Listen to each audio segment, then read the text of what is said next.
Good morning. Nothing actually happened for me last night. I managed to get a bit of bait out before it got dark, and I had a funny occurrence this morning which may or may not have been a carp.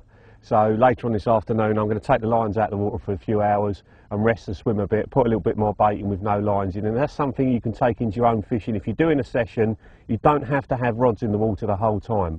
If you're not getting bites at a certain time of the day, take the rods out of the water, rebait the swim, let the fish swim around seeing the bait with no lines in the water, and just chuck the rods in like I'm going to do just before it gets dark, and then hopefully the fish will come back in with confidence and feed because they haven't been seeing lines all day long. But Adam, on the other hand, is fishing absolutely brilliantly.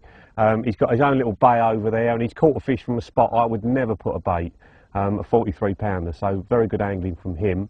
But back onto the PVA. This fella here took me 2 years to persuade the boys at Calder to put into the range. I wanted it for my own fishing. They said there wasn't a market for it, and lo and behold, they all now use it. Now, it's called the long chuck funnel web for casting, the long chuck as we call it. Now, I wanted a little tiny PVA stick to go out 140, 150 yards so that I could fish sticks at ranges that nobody else on my lake could fish them, and it proved to be extremely effective. In the winter time you couldn't put any bait in because the tufted ducks were so bad, and I was the only person getting consistent action, and a little tiny stick that I'm going to show you in a second was getting all the bites. Just a stick about that big, one little tiny dumbbell hook bait, and that was enough to get a bite, just out in the middle of nowhere. And the mix is the all important thing.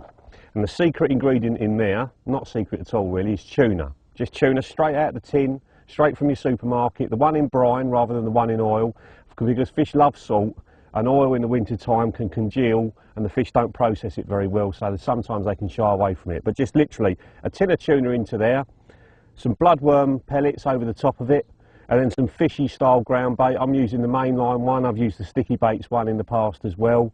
Just mix a whole lot together. It's roughly a third of each. Mix a whole lot together until you get to that sort of consistency. And the thing I've added most recently is ground chili peppers. Now, chili's obviously very, very hot. I put it in my hemp and the fish absolutely love that. I was talking to Adam about it, and he said some of the guys from Sparsholt College were putting corn in that was so hot you couldn't even put it in your mouth. They were dropping it in the tank and the fish were going mad for it. So I've added those ground chili peppers just to spice things up a bit.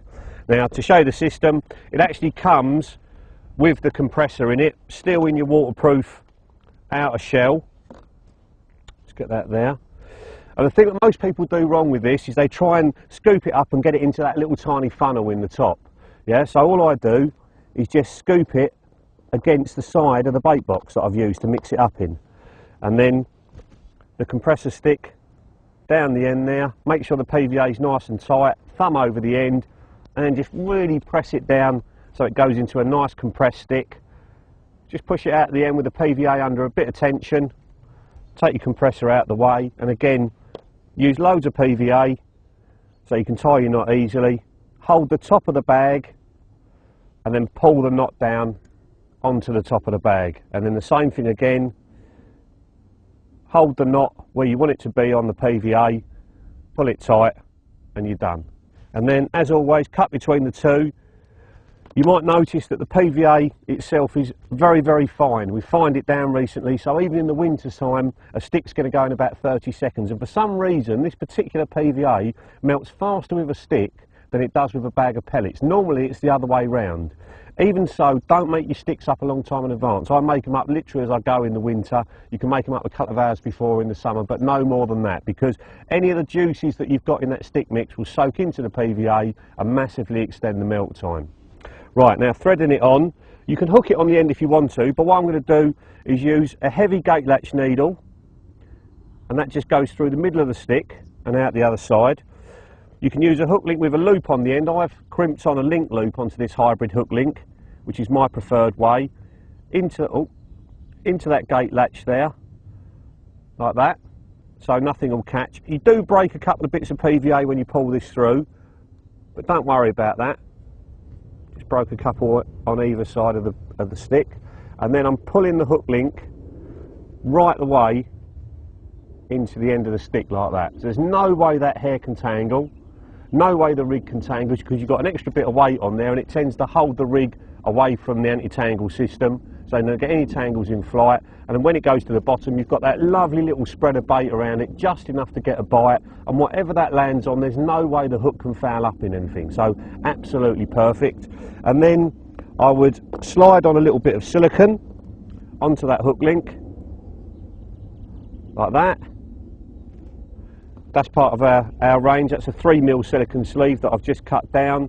And on the end of the lead system, if I can just turn that around, show you, is a quick link. You can use a stick clip or a quick link. And I'm literally just hooking the link loop onto that and then covering it up with a bit of silicone, so there's no way that can get back off. And that is the rig done. And when you see that hanging up, you can see how streamlined everything is. There's just no way that's going to tangle. And that's how to make the stick. There's a couple of other mixes that I'd recommend as well, so let's have a look at those. The next little tip is something you can use whenever you're spodding. So I'm going to get my spod mix out now. And what I'm effectively going to do is make a stick mix. That's my spod mix there, chopped boilie, bit of the party mix from Bait Tech, a few chopped tigers and that sort of thing in there, loads of hemp in with it.